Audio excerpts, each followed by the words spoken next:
วัสดีค่ะโอ้ยหนาวพี่น้องตอนนี้เล่นอุณหภูมิอยู่ไหนหนาวยังจะว่าหนาวก็เด็กกระดอดให้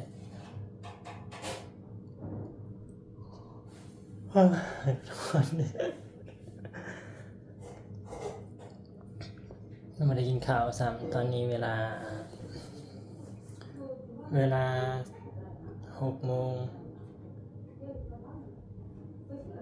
ตอนนี้เวลา6:17 นาทีนะคะว่าเล่าไทยเนาะบางคนว่าเล่าซาพอดีอันว่าเล่าบางทีกับคนไทยเป็นบางคนเป็นฟังบ่รู้เรื่องเนาะว่าเล่าเนี่ยดีนะเหตุงานมาแรกวันนี้พี่น้องเอ้ยปวดเบิดหลังปวดเบิดหลังนี่นะตีงกับหยากถ้าแกก็ดี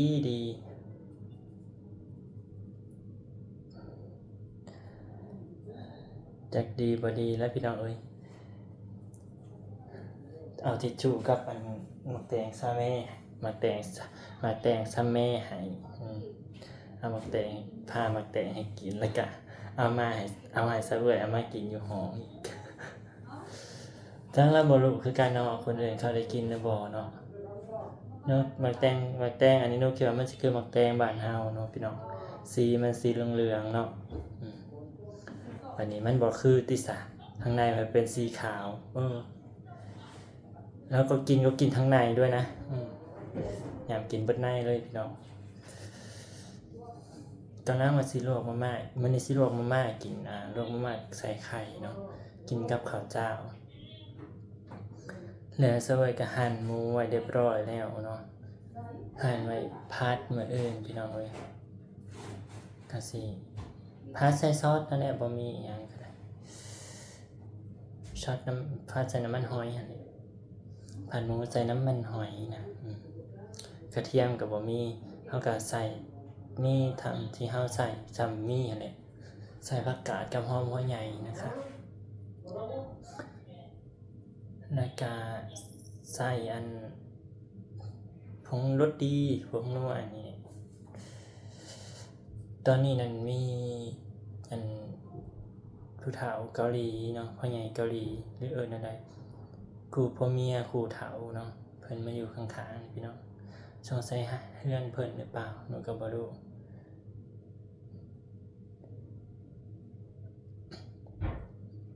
หนูก็บ่รู้คือกันว่าเป็นเฮือนเพิ่นบ่หรือห้องเพิ่นเช่าบ่เพราะว่ามันอยู่อันเดียวกันเด้ที่มันต่อกันแบบคือโรงแรมนะพี่น้องคือโรงแรมนะห้องต่อๆกันไปสิการมันก็บ่ได้หลายดอก3ห้องพี่น้องต่อห้องเสื้อไว้ไปหลายห้องทางพุ่นเนาะก็เพิ่นหาก็มามื้อนี้ให้มามื้อค่ำ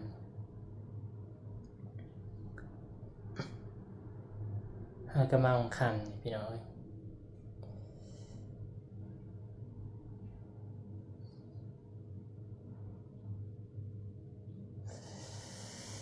อากาศก็หนาวอากาศก็ได้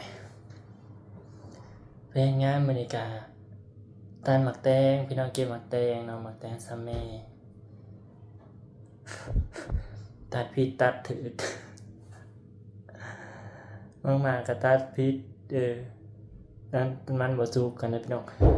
หมักแตงนะมันจะมี4ระดับเนาะพี่น้อง4-5ระดับนี่แหละขออนุญาตเว้าก่อนจากระดับก็อย่าดอกค่อยว่า4-5ระดับก็คืออันระดับที่1ก็คือมันเป็นดอกเนาะเป็นดอกแล้วจะเป็นหมากน้อยมาระดับที่2หมากน้อยระดับที่3หมากกลางสิระดับที่4หมากกำลังเหลืองระดับที่5เหลืองแต่บ่ทันสุกกำลังเหิม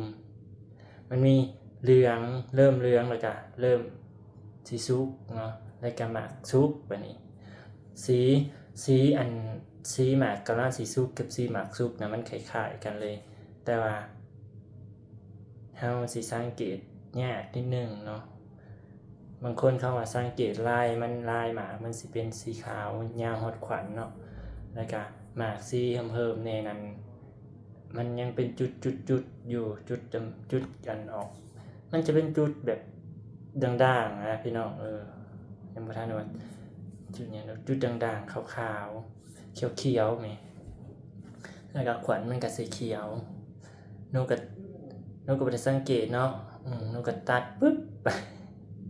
พอดียายอันหนึ่งมาสงสัยเพิ่นมาเล่นน้ำมันเจ้าของอันสวนนั่นแหละเพิ่นก็อันเนี่ยเกินว่ะโนสิหนูตัดหนูก็เลยอันเซซองฮามิดาเพิ่นก็ว่าเขียนชนะอยู่บ่เป็นหยังเพราะว่าหนูย้านหนูก็บ่ฮู้คือกันเนาะหนูก็ย้านเพิ่นหายเนาะเพราะว่าเฮาก็อีกอย่างเฮ็ดมื้อแรกนี่ก็บ่เคยนี่มาแต่งบ้านเฮาอยากมาได้ก็ปิดหมากนั่นตัวมันคล้ายๆคือหมากแต่งจริงครับนี่พี่น้องหมากแต่งลายหมากแต่งหมากแต่งไห้นั่นน่ะหมากแต่งใหญ่ๆนั่นหมากแต่งสำหัวสำหยังน่ะแต่ว่ามันแค่หมากบ่ได้ใหญ่สำนั้นมันแค่หมากสำได้ว่าหมากสำดื้นสำกำปั้นก็มีนะสำ2กำปั้นนี่สำนี่แหละมันหักสิยาวนิดนึงเนาะ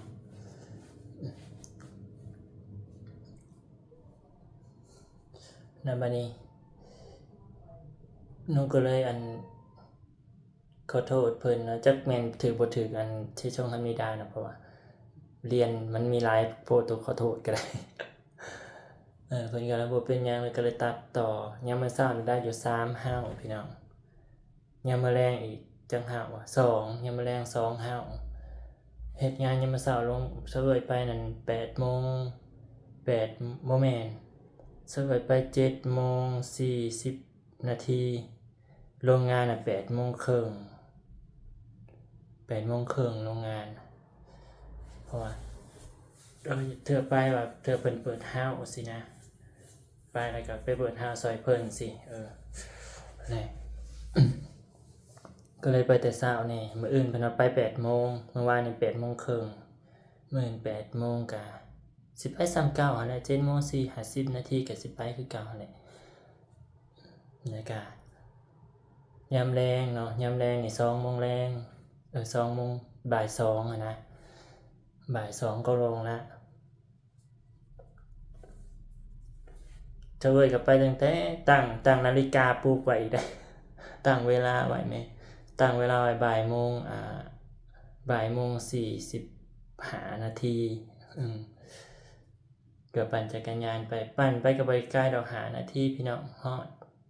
สามบ้านสีเขียว5บ้านน้ำมงนั่นแหละห้าวเพิ่นกับบ่อนเสวยอยู่ตัวนี้นะก็สิประมาณนั้นแหละหรือบางทีก็สิใกล้กว่านี้ใกล้กว่าซ้ำเฮือนน้องก๊อตมาหาสีเขียวซะเนาะเฮือนยายน้องก๊อตมาหาสีเขียวประมาณนั้นแหละเพราะว่าทางมันแค่ฝั่งห้องเนาะซึ่งว่าอยู่ฝั่งห้องข้างฝั่งคือจักยังบ่รู้ดอกเป็นห้องซะคือซ้ายน้ำนึงอยู่ฝั่งข้างนี้เนาะน้ำทานในซ้ายน้ำอยู่ฝั่งข้างนี้บัดนี้ห้าวพออยู่ฝั่งข้างหน้ามันตรงกันข้ามสิมันเป็นแบบอันนี้บ่สะเอื้ออยู่อันนี้ห้าวเนาะบัดนี้มันจะมีทางไปข้ามสะพานเนาะมันจะมีสะพานข้ามดิก็เลยขี่อ้อมไปข้ามสะพานพี่น้องเอ้ยคันลัดชื่อไปก็ตรงกันเลยเนาะก็เลยขี่อ้อมไปกับบ่ไกลปานใดดอกข้ามสะพานไปแล้วก็ฮอด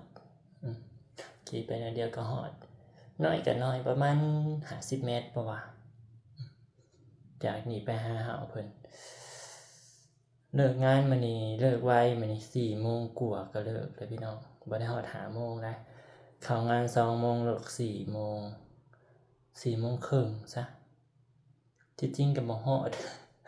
4:20 นนี่ประมาณ 16:20 นประมาณนี้แหละอะไร 4:30 นจ้ะแต่ว่า เฮาบ่ได้เฮ็ดเป็นชั่วโมงพี่น้องครับเฮ็ดเป็นรายเดือนเนาะบางคนก็สิเข้าใจว่าเฮ็ดเป็นแนวใดเฮ็ดเป็นชั่วโมงบ่ชั่วโมงละเท่านั้นเท่านี้บ่ส่วนเฮ็ดเป็นรายเดือนเด้อพี่น้องเด้อได้เป็นเงินเดือนนะคะเพราะว่า1เดือนน่ะพวกกันบริษัทเพิ่นก็สิลงมาถามข่าวเนาะว่าเป็นแนวใดแน่คนที่มาอยู่นำสินะหรือเปล่าเนาะเพราะว่าเพิ่นก็เงินแบบว่าเงินเดือนออกว่าง่ายๆก็ได้เงินเดือนออกเขาก็สิลงมาเยี่ยมสิเงินเดือนออกเขาก็สิมาเยี่ยมแล้วเขาก็สิถามเฒ่าแก่เฮาว่าคนที่มาอยู่นำเป็นจังไดแน่เป็นจังไดแน่เฮ็ดดีบ่ผิดตัวใดบ่เข้าหูเข้าตาบ่สิบ่แล้วแต่สิถามหรือว่าอันคนที่มาอยู่นำนี่นั่นแล้วก็อยากฝากบอกคนที่มาอยู่นำนี่แนวใดแน่สินะมันเฒ่าแก่บางคนก็เพิ่นก็ว่าอันคือของบอกขวัญเนาะบอกขวัญหลายฟังก็คืออยากให้กินข้าวหลายๆอยากให้กินข้าวหลายๆเพราะว่าจ้อยโพดสินะบางบ่อนก็เล่นแต่โทรศัพท์หลายหั้นนะพี่น้องมาเฮ็ดงานแล้วก็ถ่ายแต่รูปนู่นนี่นั่นก็อยากเฒ่าแก่ก็บอกกันนำอันบริษัทว่าอยากให้เขาหยุดเล่นโทรศัพท์อยากให้เขาหยุดถ่ายรูปไว้ถ่ายหลายเวลาเฮ็ดเวียกหั้นนะเพราะว่าบางบ่อนนั่นเฮ็ดเวียกบ่ได้หลายเด้พี่น้องเฮ็ดเวียกประมาณ2ชั่วโมงบ่ยามเช้าแล้วก็ยามแลงอีกประมาณ2ชั่วโมงบัดนี้เวลาที่เหลือน่ะก็คือถ่ายรูปหมักแต่งถ่ายรูปอิหยังในส่วนต่างๆหั้นนะเพิ่นก็เลยแบบบ่อยากให้ถ่ายปานใดนี่ก็มีคอมเมนต์ว่าอยากให้สะอวยถ่ายอันให้เบิ่งแหน่ซึ่งจะบ่ถ่ายเด้อพี่น้องเด้อบอกไว้มาอยู่นี่ก็บ่แน่คือกันเนาะอนาคตเนาะเฮาลื่นเคยกับเพิ่นแล้วเฮาอันสามารถคุยกับเพิ่นรู้เรื่องแหน่ขอเพิ่นก็บ่แน่เพิ่นก็สิให้ถ่ายอยู่แต่ว่าทางที่ดีก็คือบ่อยากถ่ายหั้นน่ะพี่น้องบ่อยากถ่ายอันบ่อนชวนเพิ่นจ้ะถ้าถ่ายก็สิเป็นบรรยากาศข้างนอกบรรยากาศข้างนอกก็สิบ่อยากถ่ายเพิ่นบ่ถ่ายซะนะถ่ายไปก็บ่แม่นว่าบ่มีคนเบิ่งดอกมีคนเบิ่งแต่ว่าย้านมันผิดบ้านเพิ่นพี่น้องเนาะเฮามาอยู่นำเพิ่นเด้ยังก็มีแต่ถ่ายคลิปยังก็มีถ่ายคลิปแม่นอยู่เฮาก็อยากได้เงินถ่ายคลิปก็แม่นเฮามาเฮ็ดนำเพิ่นน่ะก็เอาเงินนำเพิ่นเงินเดือนเงินอิหยังเนาะก็สิบ่ถ่ายบรรยากาศข้างนอกให้เบิ่งเนาะพี่น้องสิถ่ายแต่หานั่งเว้าแนวนี้แหละสิมานั่งเว้าแบบนี้แหละคันมีคอมเมนต์ก็สิเอาคอมเมนต์ขึ้นมาตอบสินะไผอยากถามหยังอยากรู้หยังก็คอมเมนต์ไว้เด้อพี่น้องเด้อเดี๋ยวสิไว้เข้าไปอ่านแล้วก็สิมาอัดคลิปตอบเด้อบางคนก็คอมเมนต์เข้ามาว่าสาวเอ้ยมานี่มาเกาหลีเนี่ยหมดไปเท่าไหร่เยอะไหมสิก็สิตอบคร่าวๆนะคะในคลิปนี้ก็สิมาตอบคลิปถัดไปเฮ็ดคลิปถัดไปแล้วกันการเบิดหลายบ่ถามว่าเบิดหลายบ่เบิดหลายเด้อค่ะเพราะว่าอันค่าอันเฮาจ่ายให้บริษัทนั่นน่ะทั้งเบิดนะพี่น้อง 2,200 เหรียญอันบ่รวมตั๋วเครื่องบินกลับนะคะและบัดนี้บริษัทที่เสอะมานี่เนาะคือการแล่นเอกสารหรือว่าการอัดเอกสารการขึ้นไปสัมภาษณ์หรือขึ้นไปอันตรวจสุขภาพหรืออิหยังต่างๆก็จำเป็นต้องใช้เงินเฮาเบิดพี่น้องคือค่าเดินทางขึ้นมาเวียงจันทน์นี่ก็คันคนเดียวก็300,000ก็ประมาณ500แหละค่าอันเที่ยวนึงนั่นค่าลงไปอีกก็300,000ก็พอดี 1,000 สินะ